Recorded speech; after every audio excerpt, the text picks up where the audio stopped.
para o EAD à distância, e os professores da rede estadual, os professores que hoje estão no dia a dia das escolas do Paraná, conseguiram, né, Rony, notar a diferença do aluno antes e depois e agora.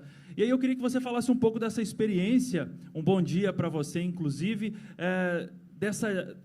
o que vocês notaram nos alunos da rede estadual que saíram do presencial, foram para o digital, e saíram do digital e foram novamente para o presencial?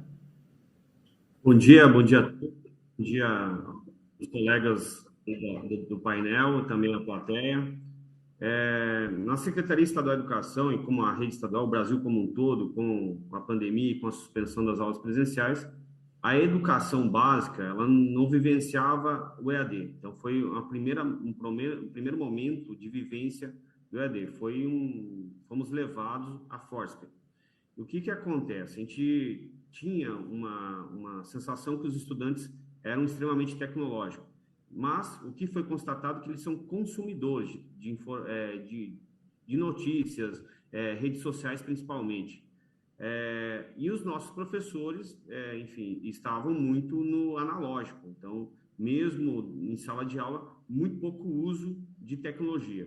Com a pandemia, a gente foi levado para o uso das plataformas. A gente conseguiu estruturar aqui no Paraná várias plataformas educacionais para manter o atendimento aos estudantes. Então, o Paraná foi o primeiro estado, inclusive com o Grupo RIC, a disponibilizar os multicanais. A gente foi o Paraná que levou isso à vanguarda a disponibilizar os 3 multicanais. Depois, também, estruturamos um atendimento por IPTV. E o Paraná desenvolveu uma formação aos professores para o uso de plataforma.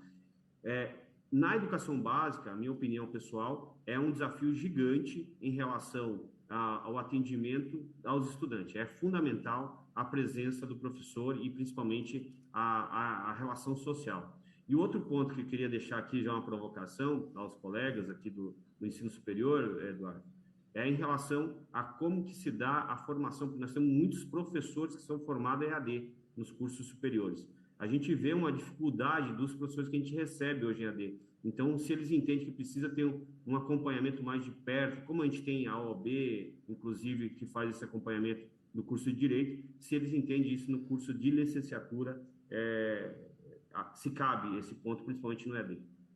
Tá aí a opinião do Rony Miranda. Eu até anotei aqui a palavra que ele colocou, professores no analógico. Então, ele também traz o outro problema. Os professores que vieram do digital para o analógico também encontram problemas. Como lidar com isso? Até mesmo quando vocês contratam os especialistas, os mestres, para levar a modalidade EAD para os alunos e a corrente contrária. Eu vou jogar essa pergunta para vocês que estão aqui hoje defendendo o EAD, e aí daqui a pouco a gente começa com a defesa de cada uma das ideias e dos painéis. Quem quer começar? Muito bem.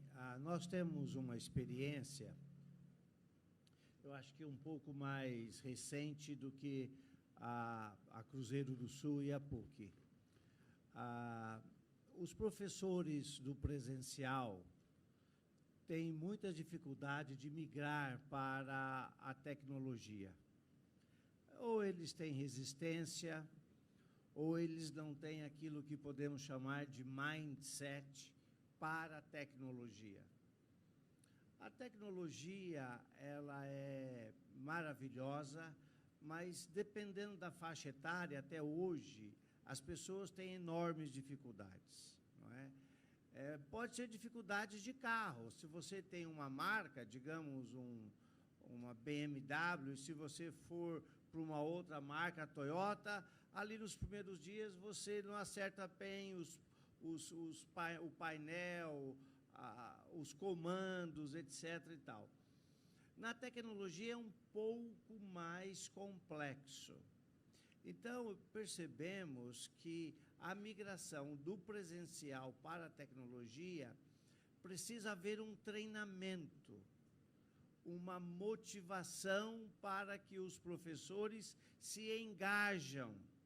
E, lamentavelmente, aí você vai passar por uma segunda fase, que é o perfil, a pessoa que não tem o perfil, não é?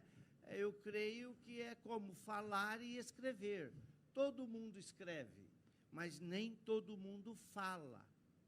Então, muitos preferem só falar e outros preferem só escrever. E aí eu pergunto, como é que a gente sai dessa transformação? É possível essa transformação desses profissionais ou é algo que ainda precisa ser trabalhado? Bom, acho que a pergunta é muito válida quando a gente acaba utilizando desses recursos tecnológicos numa formação, né? E olhando para um docente passa a ser mais importante ainda. E quando eu olho para esse docente, eu vejo lá a sua vida, a sua trajetória acadêmica desde o momento em que ele ingressa em uma universidade. Então, eu vou trazer o case PUC aqui, em que a gente busca um acompanhamento desse estudante a partir do ingresso dele, ou seja, a partir do momento em que ele faz a inscrição. De tal forma que eu preciso mostrar para ele qual a metodologia, a partir daquele momento, ele vai se desenvolver enquanto um profissional, até ele chegar como um professor, seja da educação básica ou superior. Por que eu falo isso? Porque, como eu trouxe anteriormente, muitos de nós estudamos numa educação bancária, presencial, com livros mais analógicos. E, quando eu trago para o EAD, em muitos momentos eu tenho um recurso tecnológico. Ao invés de ir na biblioteca e pegar um livro e estudar, eu vou numa biblioteca digital e lá eu pego um livro e faço o meu estudo. Ao invés de estar em uma sala de aula presencial com o professor, eu estou online, discutindo com ele e aprendendo com ele. Mas aí tem um ponto muito importante, que o professor Eleazar trouxe também, que é a autonomia, ou seja, o quanto ele pode e deve se organizar para essa formação. E é esse um trabalho que a gente faz de forma muito preditiva e constante dentro da PUC, para que a gente consiga formar esse profissional com competências e habilidades, para que, de fato, ele chegue no mercado de trabalho e não só seja inserido, mas entregue aquela formação que a gente propôs. Ô, Tiago, eu queria te perguntar em relação a essa vontade, essa proatividade dos profissionais que hoje estão como docentes, no transformar mesmo, transformar o perfil deles de analógico para o digital. Vocês notam isso no dia a dia ou é preciso aquele empurrãozinho? Não, a gente nota, né? Nós não somos os nativos digitais que se falava há pouco tempo, né?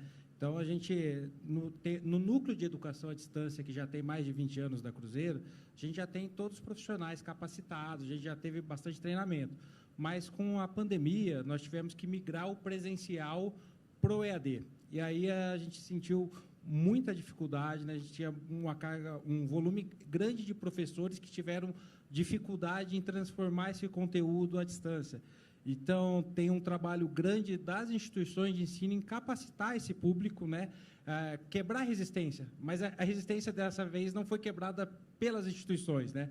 Havia resistência pelo EAD, no entanto, houve a necessidade devido à pandemia. Então, a resistência foi quebrada pela necessidade e aí entrou o papel da instituição em capacitar esse pessoal, esses professores, para que pudessem chegar até os alunos por meio de tecnologias.